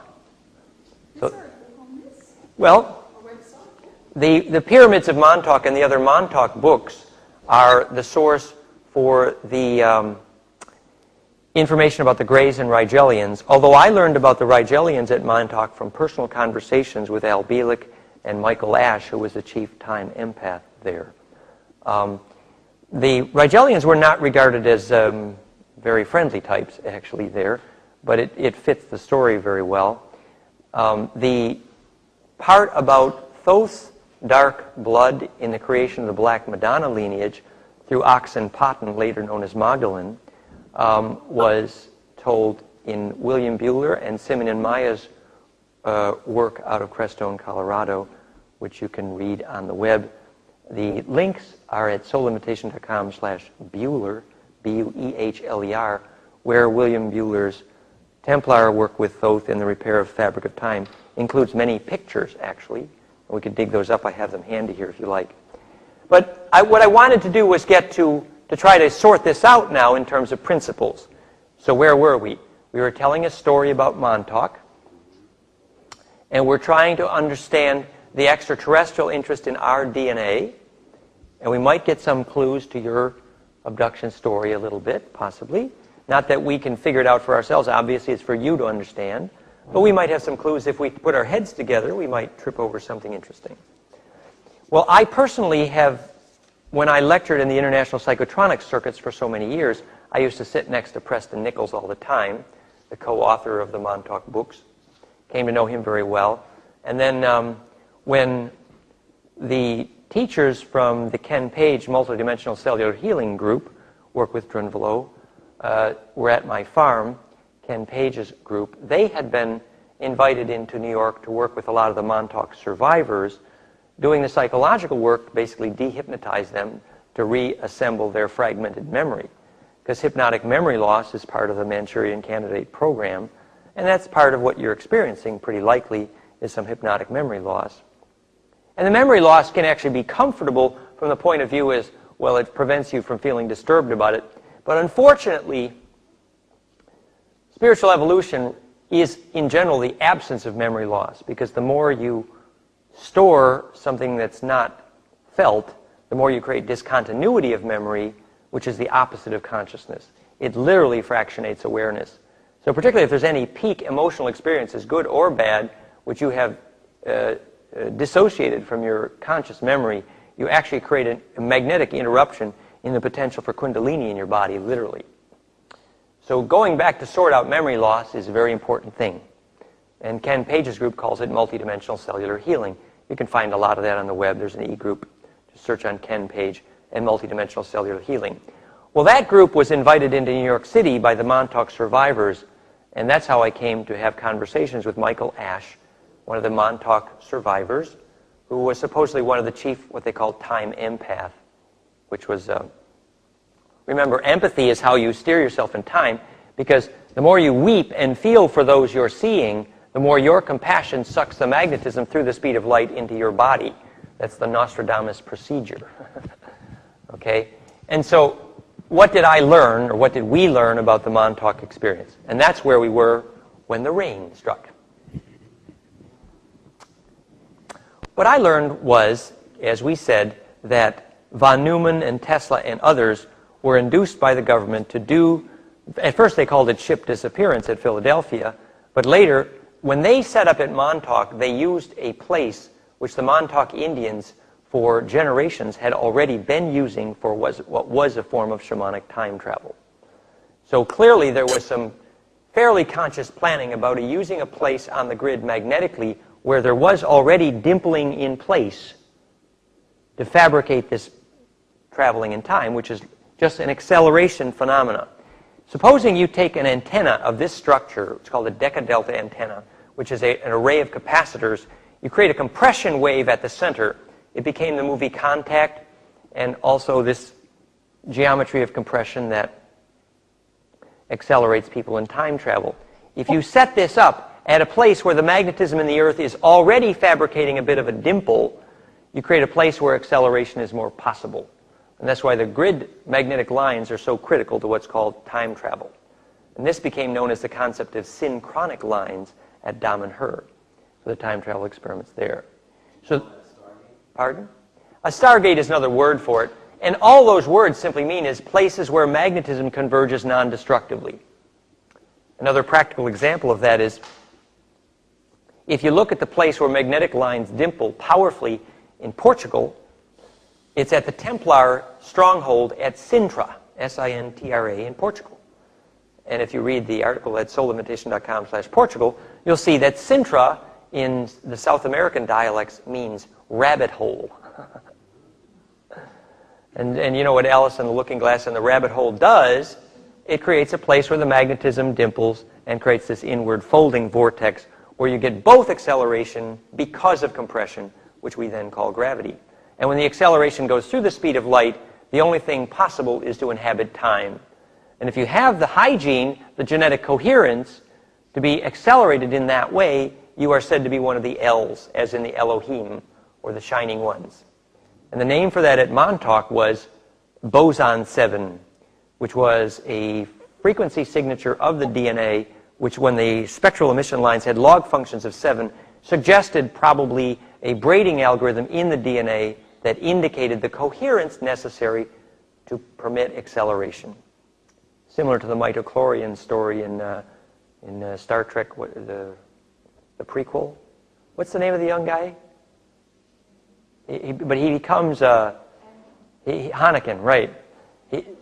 So the presence in the blood of coherence field effects, implosion tendencies, are literally a predictor of successful time travel, as well as lucid dreaming. And my guess, dear, is they saw that in you with your ancestry. But my guess also is they saw a certain weakness in the personality, and I would just wonder, weakness in the sense, for example, tendency to depression, tendency to lack of bliss, something at the time when they first communicate with you which allows them into your aura. I have actually had a voice speak through to somebody, and I have mediumistic tendencies. I have to not go there. I can't commercialise. I mean, this is the first time I've told anyone beyond my immediate, very intimate circle. Thank you for trusting us, dear. Yeah, it's hard. I feel like crying. I've got a kind of vibration up my legs, but Yeah, let's be real gentle here. But there is some lessons here, and we might be able to learn them gently. One of the reasons it was said that the Greys, the Khmer, came back in time was because they were losing the ability to make an immune system in their own children. And so they needed some of our blood, and some of that was by agreement. But remember, the Greys or the Khmer were actually the subject of genetic manipulation by the Dracos themselves. So they were unwitting stool pigeons in this whole affair, potentially. Yeah, that's the story we're told. And so Whitley Strieber comes to realize some of the self-empowering issues in here, also in his later books. Yes? Wasn't it also because of some lack of emotionality they wanted to reconnect with? Well, this is the question. This is our hypothesis now. Have you ever seen a Grey that was passionate? Oh, why do we laugh? Yeah? Right? What, is there a clue? Is that a clue? Yeah? oh, I have seen compassion. Uh-huh. Yes? And interestingly, that's all I saw, because that's all I was given, were a pair of golden eyes in the night. I was woken up to witness it. And this actually happened. What came through the eyes, there was nothing there except compassion. It was just, I've never seen it before, just raw compassion. Now, I woke up in the morning, reality woke up, and I got up, went out to my laundry, and I just got the cat food, and started to do my normal routine. And I felt something warm on my arm. My iron was on. I went over to my laundry tub, and there was half a basin of warm water there.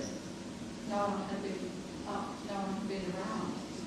But those eyes and that thing happened all on the same. It was a Friday before then. I don't know how significant that day is, but anyway, it made a bit of sense.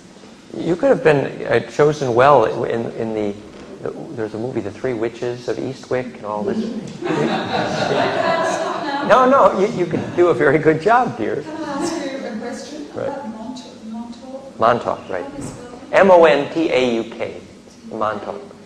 Yeah, The Pyramids of Montauk by Preston Moon and Peter Nichols. There's a whole series of those books. There's some interesting material in there. What the William Buehler group, the Repair of the Fabric of Time, Thoth group, did say was that the Greys instigated that time travel experiment in part because they realized that as we did that, we'd actually create a tear in the fabric of our own etheric grid. They called it the fabric of time. And unfortunately, that is like somebody who's been maybe doing a few too many drugs, and they get holes in their aura, and they're subjects to more astral entities coming and going. But they said that in the case of Earth, because of the experiments at Montauk, that happened at a planetary level here. That the electrical aura of the Earth as a whole became more torn, and this permitted more of these astral entities who are fractionated soul groups who do not have a way home, no implosion path. The atmosphere falls apart on their home planet. In the case of Greys, that's reticulum. And they discover gradually that they've lost the passion necessary to ignite an immune system in their babies. And so they realize that as a race, they're decaying. So they're trying to fabricate a bloodline that can literally stitch them back together. And they would regard us, particularly those of us who could lucid dream, as a vaccine. Yeah? The daughter that I had in Nepal, she's actually ill at the moment. She's got a very low immune system. So the issue is the very weak immune system. And let me guess that probably she hasn't found her passion yet. I told her, I just got this, I told her to go and roll in the grass and get pollen on her and get things that are natural. get natural elements. I see her maybe getting buried in sand and beach and getting covered in mud. That's the Kiva experience. Things that she will heal her. Precipitate the magnetic turning inside-outness. Kiva, Kipapu. The Kinavata might be a good book about that for her. So what we have here is a situation, is a whole soul group, in this case the Kumar or the Gray, and there are many different levels of them, who lost their planet, their ecosystem, millennia ago, and are literally, along with many other groups among the stars, looking for a place to get a bloodline necessary to refuse their fractionated soul group. It's another Humpty Dumpty couldn't put the egg back together again. All the king's horses, you know, all the royal blood put together. So the theory here is that the Earth grid, by being so fractal in both space and time, had presented the opportunity to soul groups from around the galaxy to use the genetic library here to refabricate a way for themselves back into the stars. Yes? It wasn't an accident that we were fractal in space and time. That's the point. So where we started with the Ophanim Seraphim story yesterday over here was that the intention to create this experiment in the bloodline cross between Ebi and Uru, which we call a Seraphim versus Ophanim, Sara Asaru, the serate means to cut. So serate, the seraphic, sans serif, the font, which is a cookie cutter, is all about cutting. Serate by phi, cut by phi, Sarah, and this lineage had the potential of being cut by phi, and this is O-phi in them, Ophanim. This became the bird tribe, the bird brain, and this became the reptilian brain stem. And the experiment in this bloodline cross became called eventually the war in heaven, as described in the Bible. And it's out of this war in heaven, which is essentially about who gets to have the DNA that can steer the stars around. If you remember in Dune, the guild navigators got the privilege of navigating wormholes between stars, and they're the guys that make the big bucks, right? They're the guys that get the high leverage pay scales. So obviously the competition here, when the Orion group discovers the only way they can motorize galactic commerce is with a gravity wormhole, which the Hopis call Peshmatan, is suddenly realizing that gravity wormhole is inhabited. And the guy that lives in there is the real boss. And this is called Deep Space Nine, if you saw the movies. And it's literally the physics of who steers wormholes. And so that's the competition here. The competition is about who grows up to steer the wormholes. They make the big bucks. And so there's a famous novel, it's called The Crystal Singer. And how much you pay the lucid dreamer, because she can steer the shape of your dreaming, right? So those who can steer these magnetic worms through the speed of light into time travel using glandular passion are the ones that have value. And so the genetic library on Earth is this treasure trove of cookbooks for all of these civilizations that are looking to finish off the welding and fusing of their soul groups to enable this high leverage capability. So the competition over good DNA is very intense. It's an intergalactic controversy. The actual humans of Earth are merely pawns in that game in many respects. But one thing we do have going for us is if we recognize how interesting the DNA is inside of us, then we get to at least know what our playing cards are in the poker game. Because believe me, it ain't our technology driving around in cars powered by dinosaurs farting and computers that are to them billions of years old and just really pretty childish. Our technology is not what we're supposed to be proud of here. That ain't it. So the ability to make a gland that can radiate a field effect that'll bend something, that's interesting. The ability to switch an emotion on a dime. The ability to hold coherence in the heart. These are skills that have galactic politics implications. So that's what you focus on, developing the life force in your DNA and your glands. So taking your power is also taking responsibility. So if you have taken the responsibility for steering a gravity field, then there's implosion in your heart. And the reason a vampire dies in sunlight is because his DNA, not having its own fire inside, does not have the phase discipline to go through implosion. And therefore, when there's fire in your hearts, the parasites run from your body, and the astral parasites. And the grays who don't have pure intention, they run as well. And then any grays who come up to you and ask for help are going to ask you as an equal. Ultimately, we're learning the principle of steering gene pools into stars to make them green, right? And to create soul groups that become navigable. And the grays encountered this problem a long time before we did, but they're a little bit of a vaccination for us too, because they lost their ecosystem quite clearly. I mean, their ecosystem and atmosphere on their planet went to toast. And then they discovered, well, look, it fractionated our soul group, and look, we're losing our immune systems, and it's a magnetic problem, and it's a DNA problem. And then they began this mechanical recook up the DNA bit and didn't see the psychology of it, the glandular passion role. And I do think they missed that, a lot of them. There's a lot of different levels there. But clearly, that's why I think the Templars are regarding them as secondary to the issue of the Dracos, because the Dracos were the trigger of their problem and ours indirectly. In a certain way, played a parental role to both species. But remember, we've talked a lot about Alpha Draconis, but by no means are we suggesting that's the only ET species that's messed with our DNA. Many reports suggest 22 different ET species have messed with our DNA here, and I tend to believe them. Just our most recent historical epic, the Sumerian Bible story, has so much to do with Alpha Draconis that it's a fun place to start. But you have all these other, the Arcturian, Andromedan, they all have a stake here. Because this was by agreement to have been a genetic library. That means all the local civilizations use their library card. They check in here and check out a little chunk of DNA they need. And so then who gets to run the library is what they squabble about. The humanoid anthropomorphic shape has been taken to be one of the most efficient accelerators of DNA into stars. As above, so below, in their own image and likeness, the whole thing. So the amount of fractality inherent to the design of human biology is such that if you want to get DNA up to speed, what an efficient shape. It makes a lot of sense. So everybody wants to copy the structure. But that's not something we should be proud of having invented on Earth. The Central Core cultures knew that long before the DNA templates arrived here in the Egyptian called the Nedirs. The Dalai Lama stories in Tibet are instructive. That he travels in the country, finds a family that strikes his fancy, and that's where he incarnates next time.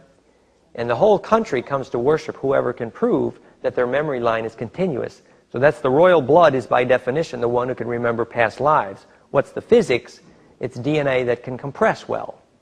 So if your DNA can compress well, and you can do something intentional on that level and bring the memory through, then there's more coherence mathematically between incarnations. But for most people, so for all practical purposes, reincarnation is not real to most people. And even those of us who have fragments of that memory, we need to acknowledge that they are fragments.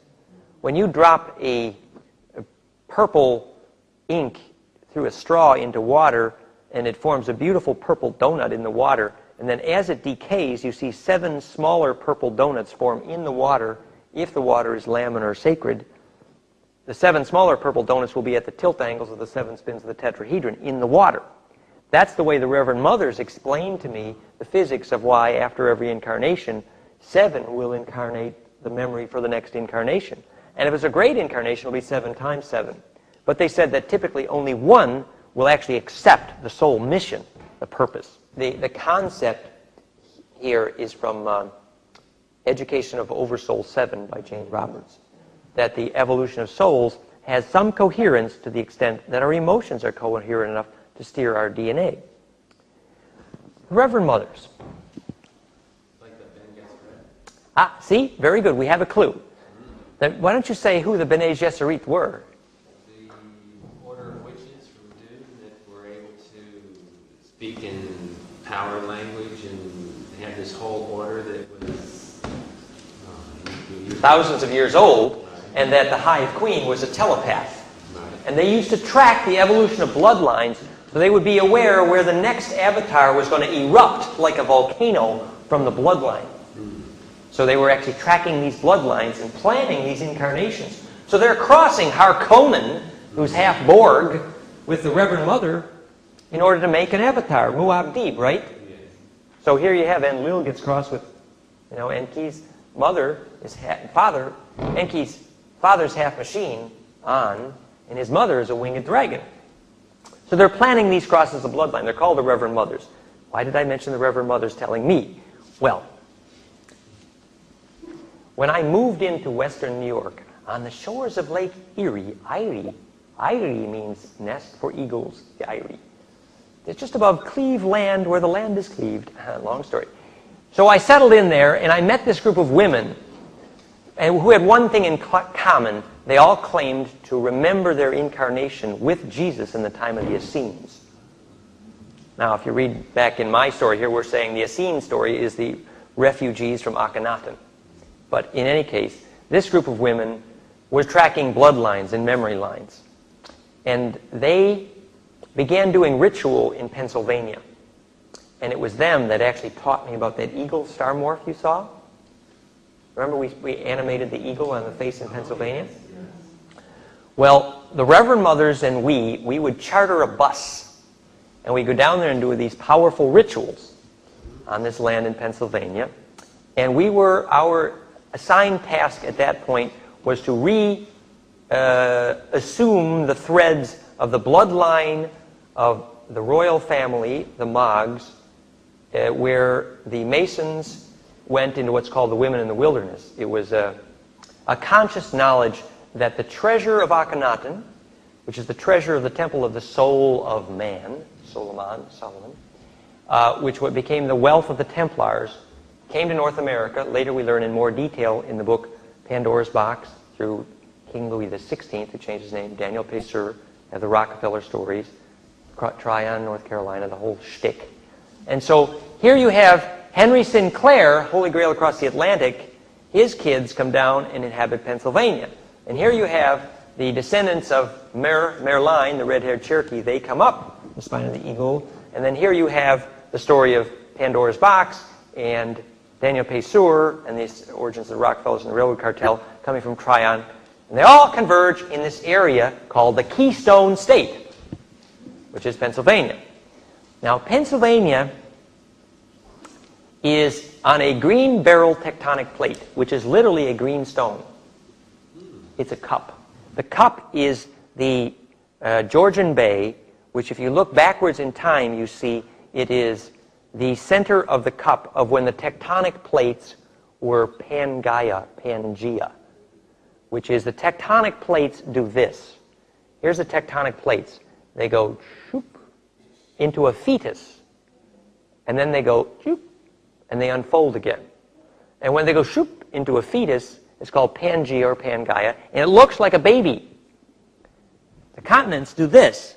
And then the continents unpack like a fan around the globe, the tectonics on the dumplings on the bowl of gravy.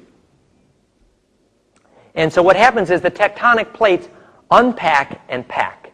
And that's called the Wilson cycles, and it's supposed to be in phase with precession. And if you understand metabolizing starlight directly, you understand in the human that the activity of going from here to here is the activity of changing the wavelength of the capacitive waves you eat. When you're at this angle, you're eating short waves. And the more you unpack, it's a longer and longer wave that literally you're metabolizing electrically.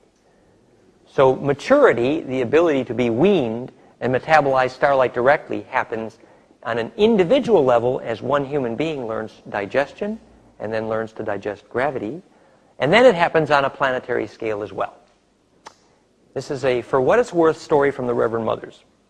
So the Reverend Mother's story was that at the time when the tectonics were in this fetal cup, which we later call Pangea or Pangaea, that this fella called Merkaba, described well in the book Secret Places of the Lion, later I think it's the same guy as Ea, Enki, got stranded, his craft landed, crashed down, got stuck.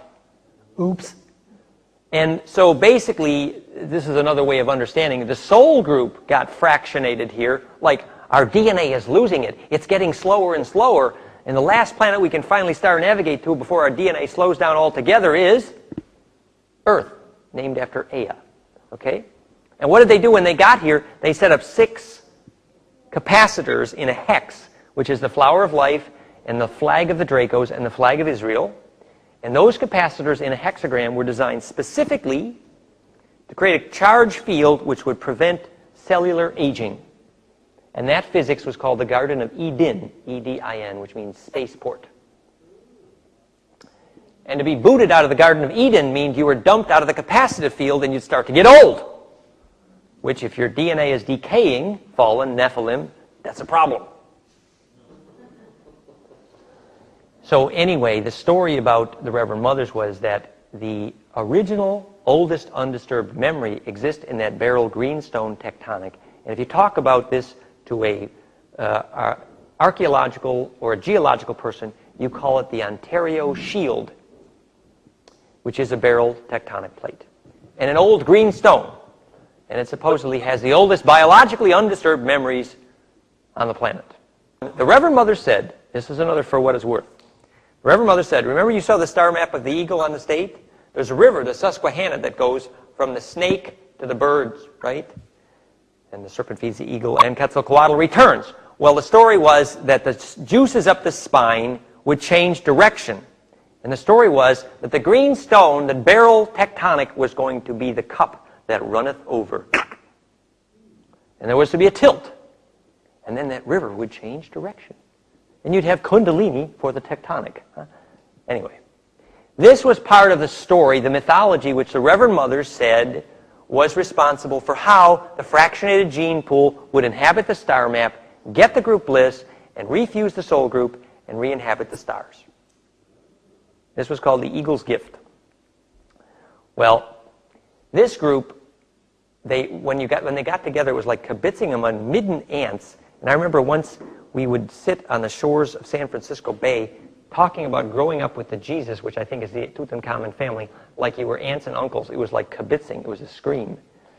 But one of the things that happened was they became intensely aware of which part of the soul group you came from. For example, they said that I was a reincarnation in part of the Lazarus experience, Lazarus, and that the preparation to survive the death experience was a necessary priming of the pump for the soul group to be able to go through the death experience non-destructively.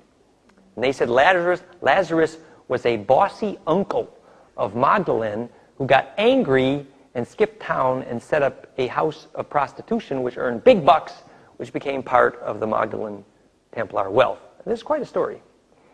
Anyway, they were dubbed the Reverend Mothers by this guy, Bob Gulick, because they were stewarding bloodlines. Anyway, I was excommunicated for the Reverend Mothers, from the Reverend Mothers. Want to guess why? For not keeping secrets. Anyway, so there was this group of women who had all these memories, and I learned a great deal from them. For example, the role of titanium in ritual, and the function of how the star map, in this case in Pennsylvania, functioned to get soul groups back into star inhabiting, and lots of things it was useful. The role of titanium in ritual. Wait, let me check. Let's see. Titanium. We're using it in ritual. No. Titanium is a metal that's an exquisite waveguide. If you look at what the Orgone people use to do cloud busting, they take columnated pipes. And often it's plastic, which functions as a waveguide for microwave effectively. And if you steer the microwave through columnated pipes set in a living river at clouds, you can make rain and bust them. But in fact, if you use titanium, in that respect, it's even more powerful. And we actually used titanium in a ritual in Assisi, Italy, at an assignment by the Reverend Mothers, shaped into an ankh. It was quite a powerful moment. I can tell you about this will just be an example. So I'm sitting at a restaurant in Buffalo, New York, and this lady comes in who's big trouble. Her name is Anne Marie Hinterberger. And the Reverend Mother says, you're supposed to take her to Italy and do a ritual at Assisi. I said, what? Well, it's a long story, but a short time later I was invited to Italy for the second time to speak. And so we took this titanium ankh with quartz crystals sewn in the center. Big thing like the titanium ankh. It was a scream. To Assisi. And we went to this grotto down below town, and this lady starts crying, and we stick this in this stone grotto under the town of Assisi, and a storm breaks up. It was like heavy-duty quivering, like snap, crackle, pop, lightning, the works. And then in her weeping, what she says was, well, fragment of the soul group of Claire, and Francis and Claire loved each other so passionately, but they never experienced passion because they didn't permit themselves touch. And the failure to touch created a magnetism in the land that was fractionated. The dreaming was stuck in the rocks because they never consumed the perspective. They never got to juiciness. And as a result, it would fail to rain. And in fact, it rained.